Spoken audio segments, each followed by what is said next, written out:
안녕하세요. 자, 12쪽 잠깐 지난주 들어갔던 부분 다시 앞에서부터 정리 좀 할게요. 12페이지 보시면은 자, 위장관지라는 식이요법 들어갔었죠. 그래서 보시면 12쪽에서 소화기계의 구조와 기능 이야기가 있었고요. 그래서 특히 이제 맨 윗줄을 보시면 입, 인두, 식도, 위, 소장, 대장, 그 다음 쭉 내려와서 항문까지 관련되어 있던 거였었고요. 그 다음에 타액선, 췌장, 간, 담낭까지를 소화기계라고 한다라고 했어요. 그리고 13페이지로 넘어오시면은 거기 각 소화관에서의 소화작용 이렇게 해서 입, 위, 소장, 대장 이야기가 있었고요. 넘기세요.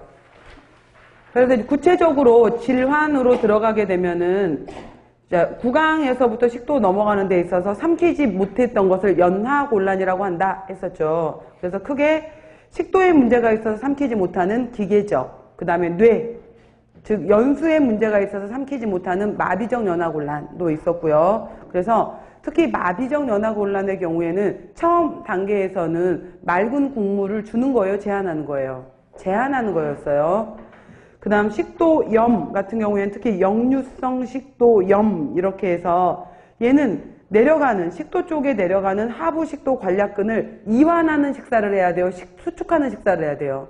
수축, 조여서 넘어가지 않도록, 위산이 역류되지 않도록 수축시키는 식사를 해라 라고 했었어요. 그 다음 위로 들어오시게 되면은 위에서는 급성 위염과 만성 위염이 있었는데 기본적으로 염증이 있다라고 하게 되면은 자극적인 것들에 해당이 되는 것은 제한을 해야 되는 거죠. 그래서 중간에 여러분들 박스로 제한 음식들, 자극적인 것들이에요. 그래서 그거 기억해 놓으시고요. 그 다음 만성 위염 문제가 나왔을 때는 위산 분비가 되지 않는 무산성인지 위산 분비가 너무 많이 발생되는 과산성인지 특히 무산성과 과산성 두 가지 중에서 빈혈하고 관련이 됐던 쪽은 어느 쪽이었어요? 그렇죠. 무산성이었어요. 그래서 위산의 역할 중에 바로 삼가철을 이가철로 환원시켜주는 역할도 했었고 또 IF, 내적 인자라고 해서 내적 인자의 역할은 누구의 흡수를 도왔나요? 비타민 B12 결합되어서 내적 인자와 결합된 자 비타민 B12와 내적 인자가 결합을 해서 내적 인자가 분비가 되는 곳은 위였었고요. 흡수가 되는 기관은 어디였어요? 어느 부위로 흡수가 돼요? 소장 부위 중에서 가장 아랫부분이었던 회장으로 흡수가 된다라고 했었어요. 회장. 그 다음 자 무산, 과산 기억해 놓으시고요. 그 다음 넘어오시면 16쪽에 위, 궤양, 12지장 궤양이 있었죠. 그래서 궤양은 점막의 침식뿐만 아니라 점막 아래 조직까지 파고 들어간다라고 했었어요. 그래서 궤양은 더 심각한 거였었는데 자, 정신적인 원인, 식사적인 원인, 약제 이러한 특징들이 있었고요. 그래서 공격인자와 방어인자가 있는데 평소에는 두 가지가 항상성을 이루어야 되는데 방어인자는 줄어들면서 공격인자만 커지게 되면 문제가 되는 거죠. 자, 공격인자에 해당되는 것들 박스 내용 그거 꼭 알아놓으시라 그랬어요. 뭐뭐 있어요? 여러분들 읽어보세요. 위산, 펩신, 담즙, 항염증 약물, 알코올, 담배, 헬리코박터 파이로리, 히스타민이라는 것들이 있었던 거.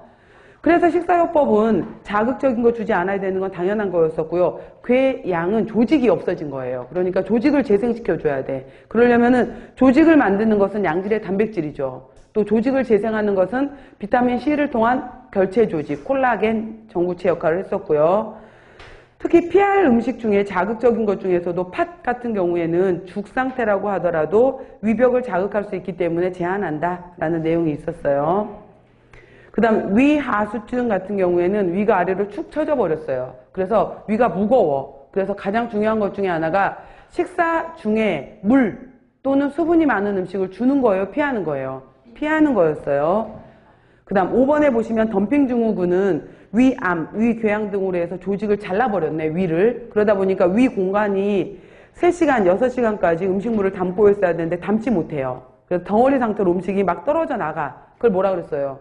조기 증후군이었고요. 그래서 갑자기 10분, 15분 만에 혈액량, 그러니까 장으로 음식물이 많이 내려가다 보니 갑자기 장 내가 고농도가 돼서 혈액 조직 쪽은 상대적으로 저농도가 된다 그랬죠. 그래서 혈액에 있어야 될 수분들이 소장 안으로 빨려 들어가더라 라고 했었어요. 그래서 순환하는 혈액량이 감소한다 라는 내용이 있었고요. 후기 증후군은 식사 중에 내가 탄수화물 중에서도 단당류를 너무 많이 먹었어. 그래서 갑자기 고당이 되었다가 고혈당이 되었다가 인슐린이 분비가 많이 되면서 저혈당 상태로 떨어지는 것을 후기증후군이라고 했어요. 자, 그러려면 식사요법에서는 조직을 잘라냈으니 단백질로 재생을 시켜줘야 되고, 자, 당질을 제한하다 보니 지방으로 영양가를 공급하더라, 열량을 제공한다라고 했어요. 그리고 당질은 제한이었어요. 제한. 특히 단당류는 제한한다라는 내용이 있었어요. 자, 다음 페이지. 그 다음 보시면은 장질환에서 장으로 내려와서 이제 장염이 있었는데, 장염의 형태는 주로 설사